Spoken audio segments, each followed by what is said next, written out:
Hello, welcome to the Lifebook Taster Session, Nature's Palette. I'm Nicole Warrington and I'm an artist on Vancouver Island. I grew up in a really outdoorsy family. We grew up sailing, skiing, hiking, and camping here on the coast, and it really developed in me a deep love and respect for nature. Since I was a child, I have always gone to nature to play and to support my well-being, and I find a lot of creative inspiration here as well. I've been a painter for years, working in acrylics and watercolors and mixed media. These days I mostly work in watercolors and do small works and art journaling because I find that best fits my lifestyle and just really serves my own well-being. So for today's activity, what I'm going to invite you to do is to find a spot in nature, somewhere that you can really be for a few minutes to collect your thoughts and center yourself, and then to collect some color inspiration. So you can collect real objects if that's okay where you live. There's some beaches and parks where you're not allowed to collect things, so you can take photographs instead if that works for you better. Today I'm in the forest, as you can see, and I'm going to walk down to the beach because I find the beach is just one of the most calming, beautiful places that I can come to center myself. And I find a lot of inspiration in terms of the things that I find on the beach, like shells and rocks and little bits of driftwood. So I'm going to take you there and I'm going to show you my collection, and then we'll return to the studio where we'll do some painting together.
Well, I think I found some good inspiration in my little treasures that I've collected, so I'm going to head back to the studio now and we'll paint together.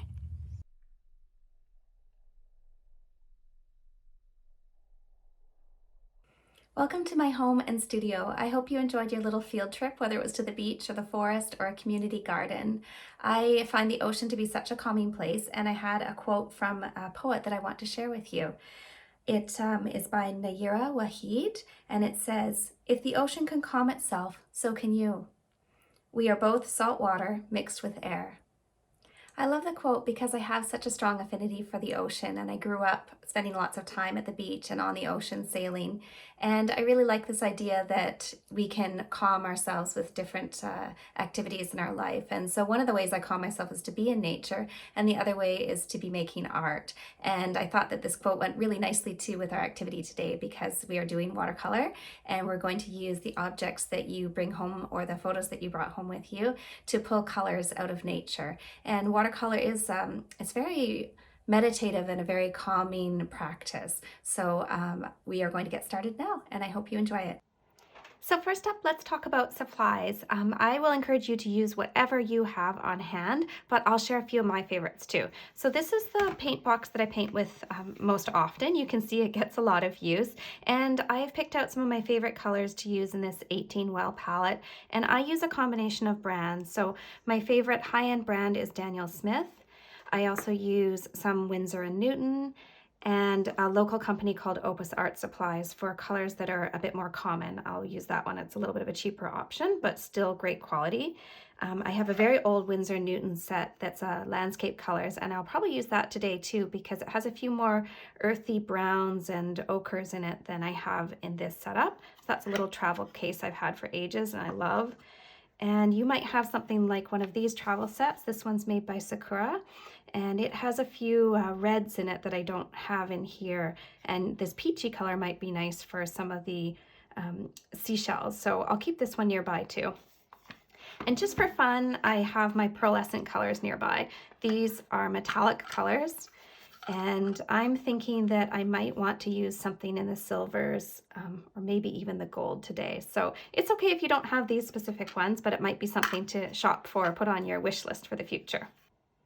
Whatever set you're working with, it might be nice to swatch it out first. So this is just a piece of loose watercolor paper, and I did this one a year or two ago when I set this palette up. And as I've added new colors, like I just added this Amazonite last week, I've added it to the dot card too. And it just helps me keep track of my colors, especially when they've gotten kind of dirty. So if you have one of those, it might be useful to have nearby.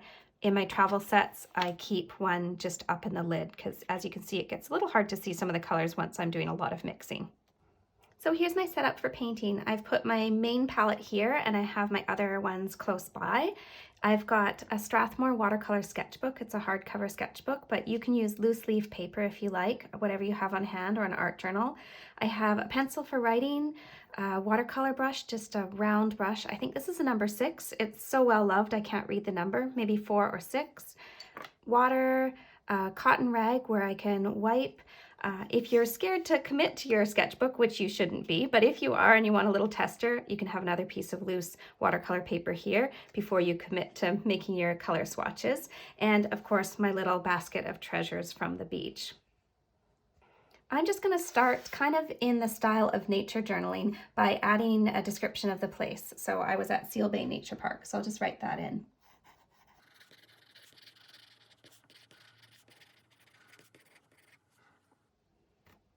So I'm going to begin with this beautiful green rock that I found. And when you are looking at your object, I really want you to spend some time looking before you try mixing any colors. So if I look really closely at this and I turn it around, my first impression is green. And then if I study it a little bit more, I can see that in some of the holes here, there's sort of more of a browny green. And there's a little streak of almost gray in here and a little bit of white too. So we're not limited to just mixing one color for each object. You might pull out a few colors from each object. So let's get started. So I know it's green, I'll keep it nearby, and I'm going to start with one of my greens down here.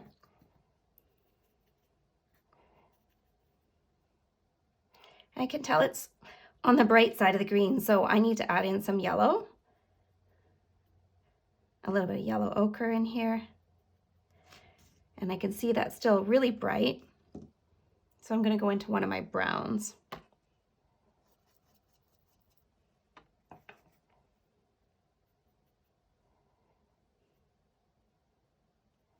I think I'm starting to get close to a color in here, so I'll show you on my little tester. It's a bit on the mossy side still.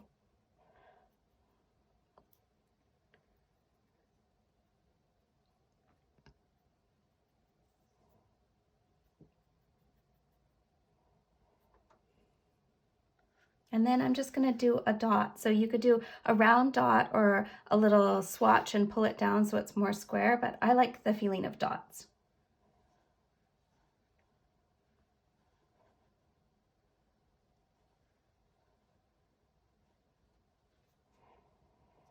Okay, now I'm going to take a closer look at sort of the more bluey gray color in there. I have this beautiful blue here. I'll try adding some of that. I forgot the name of it, so I'll look over at my reference card. That's Daniel Smith Blue Apatite.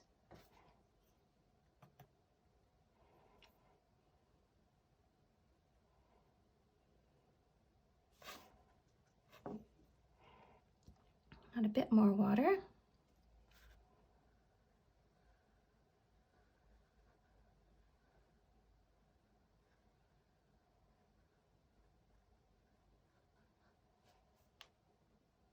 And this one will be interesting when it dries because this blue I know has a granulating feature, which means it shows the little sediment in it. So it'll be interesting to see if that pops up as it dries. And I also feel like there's a bit more of a reddish brown in that green. So I'll still stick with this first color I mixed, and I'm going to go into a little bit more brown. That might be a bit too much.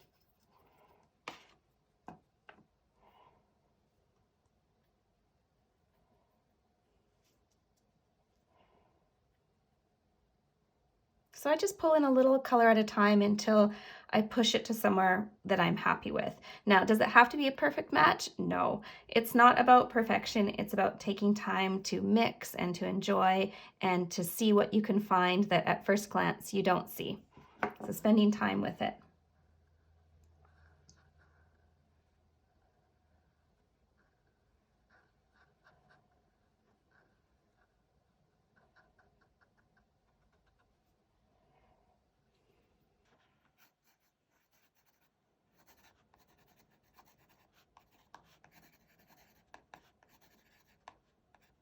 So I just wrote that these colors are from the beach rock in the tide line.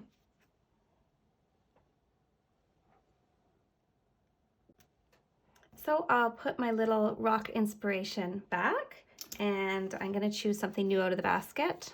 I really love this shell. So I think I'll try that one next, and you can follow along.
So I just want to add in a few little tips for beginner painters. If you've come from an acrylic background or painting in oils, one thing I notice beginners do is they just use the paint a little bit too thickly because they're used to that nice thick medium of acrylics or oils. And so if you're not really able to see the colors that well, you might just need to add more water to your paint. If you can see, some of these beautiful colors here actually had quite a lot of water in them. It doesn't take a lot of pigment to go a long way. So you probably just need to add a bit more water. Another thing is to make sure that you are keeping your water fresh, because it starts to get muddy pretty fast, and your waters will only be as your watercolors will only be as clean as your water is. So that's something to try. And just be easy on, gentle on yourself. It takes time to practice mixing colors. I've been mixing colors for years now in various mediums, and there's a lot of color theory that you could go into and learn about more if you want to get more advanced, but you can also learn a lot just by doing things like this and giving yourself the space and the time to play around. So don't get frustrated, keep trying, and let's keep painting.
I'm already seeing some colors that I really love, and I've only done a few of these treasures and I could keep going. I find that this is just a really relaxing activity when I give myself the time and space to do it. I feel quite centered when I'm doing it, and I get really interested in looking at the particulars of the colors and the way the sediments settle down. So I hope that you found some colors in your treasures that you really enjoy too. If you want to extend this activity, of course, you could keep going with more treasures. I also use my color reference charts like this to go back to, and I'm really interested in this line of colors. It's beautiful. That came from the clamshell. So I could take these colors and try to use what I have left over or mix them again, and maybe I'd want to use those for a beautiful, soft watercolor background for an art journaling page. So it's an activity in and of itself, but you can also use it as reference for future projects. I hope that your painting session was really calming and nourishing and that you enjoyed the colors that you pulled out of nature. I'd love to see your Nature's Palette if you want to share it in the Facebook group or send me a message with what you created in your sketchbook or journal. Tam has invited us guest artists to share a little bit more about our creative art practice and how creativity and art making support our well-being. How does creativity support your growth, health, and well-being? I found this an interesting question because it's actually changed for me a lot over the years. I have been an artist since I was a child. I went to art school after I finished high school. I did art all the way throughout high school. And in my time after art school, I worked in nonprofit arts, and I was supporting arts in my community, and I saw the well-being that that brings to the people in my community, both the artists as well as the patrons. And my own personal art practice at that time was painting larger abstract landscape paintings, kind of like the one behind me. And I had work in exhibitions, group exhibitions at nonprofits and local galleries, and I sold in stores. And I found that really satisfying work to do. But over the years since then, my work has really focused on serving me more as opposed to present it externally. Now, I do share a lot externally, but the practice of art journaling and painting are more focused on how I feel and what I need to express in my day-to-day life.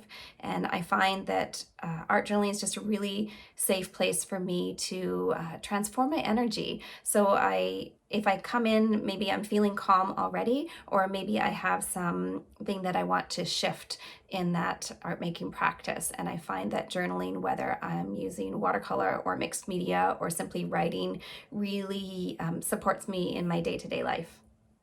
What is most important to you as an artist?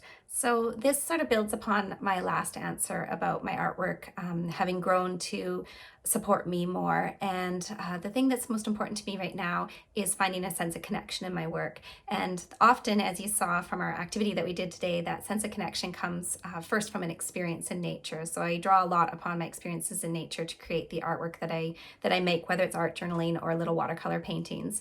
And so I first find that connection outside, and then I find that connection again in the studio when I'm painting. And then another part of the connection piece is connecting to others. And I really love teaching. I love teaching in person. I like teaching online. And I find that when I can connect with communities online, that sort of brings the whole creative process full circle for me. As an artist, what is your biggest struggle and how do you deal with it? So this is a pretty easy question to answer right at this time in my life because I have small children. And while they are wonderfully inspiring and we make art together and we have lots of adventures outside together, I also find that time is my biggest struggle, as well as a little bit physical space. They've kind of taken over some of the spaces I used to do larger paintings in, which is why my work has gotten smaller in terms of the scale of my paintings. Watercolors on paper work really well for me. And also the art journaling because I can kind of take it anywhere I want with me. But in terms of time, how I've overcome this struggle is really one, to scale down my work in terms of size, and switching from acrylics to watercolor really helped me be able to make my art practice daily again. I find that the process of setting up acrylics and cleaning up just takes a little bit more effort, and watercolors are something that I can start without too much setup, and I can put them away quickly or just leave it out if somebody needs me, which happens when you're a mom. Somebody calls you, somebody needs you. And so I really believe in making time for art almost daily. And so I find that that just keeps the creativity flowing. And the best way for me to do that is to just work small scale and in small chunks of time. What specific skill would you like to develop more? When I was thinking about this, I am, like I said, I'm doing lots of watercolor painting right now, and I love creating atmospheric backgrounds, either on my art journal or just on watercolor paper. And sometimes I find myself making these beautiful backgrounds and then thinking, what should I put on it? And you might have heard the joke, put a bird on it. It came out of Portland. And my friends tease me, put a tree on it, because I paint lots of trees. And I love painting trees, but I would like to start incorporating new imagery. And so one of the things I need to practice more of is my drawing skills. And it just takes time and effort. I've kind of lost that confidence in drawing and my ability to represent something in a way that is perhaps just more realistic than what I've been doing recently. And so that's something that I'd like to put a bit more time and effort into. What do you want beginner artists who are struggling to know? So some of you might know that my background is actually as an elementary school teacher. And in elementary school teaching, we sometimes talk about something called enabling constraints. And what enabling constraints means is setting limitations that help you succeed. So if you're struggling, and even if you're not a beginner artist, but you are somehow creatively stuck, I really suggest giving yourself a few constraints to your project. So maybe you are going to limit how many different materials you use, so not spreading everything out across the table, just choosing one or two supplies. Maybe you want to limit your color palette, so the activity that we did today, you could use that and just use a few colors out of that. Or limiting the amount of time or the scale of your work. So I actually did a 100-day project last year, which I don't recommend for everybody. You don't need to do something that big, but having the project and having those constraints really focused me and then freed up my creativity within those constraints. So I did 100 small paintings on paper that was really only about this size, just a couple inches, and I was only allowed myself to use watercolor and a pencil, maybe not even a pencil. I thought about using paint pens and I restricted myself from that too. And I did a painting a day for 100 days, obviously. And I was only giving myself about 5 or 10 minutes. So if you feel stuck, maybe it's time to just scale it back for yourself somehow. And if you give yourself those enabling constraints, those limitations, it actually might give you a lot more freedom within what you're doing. Thank you so much for joining me for this taster session. I hope you enjoyed it, and I look forward to connecting with you in the Facebook group, or you can find me on Instagram at Coastal Nicole. Before you go, I'll just let you know how to get a hold of your freebie from this session. So if you sign up for my newsletter, you will get a series of cards called Ebb and Flow Wisdom Cards. They're a full color printable, and they have little questions for you. You can print out these cards and cut them up, and they are questions that you can use first thing in the morning or at the end of the day in reflection to think about things that are going on in your day or in your week. And of course, ebb and flow, the spirit of that comes from the ocean, that things come and go. So I hope you'll enjoy those, and I look forward to connecting with you.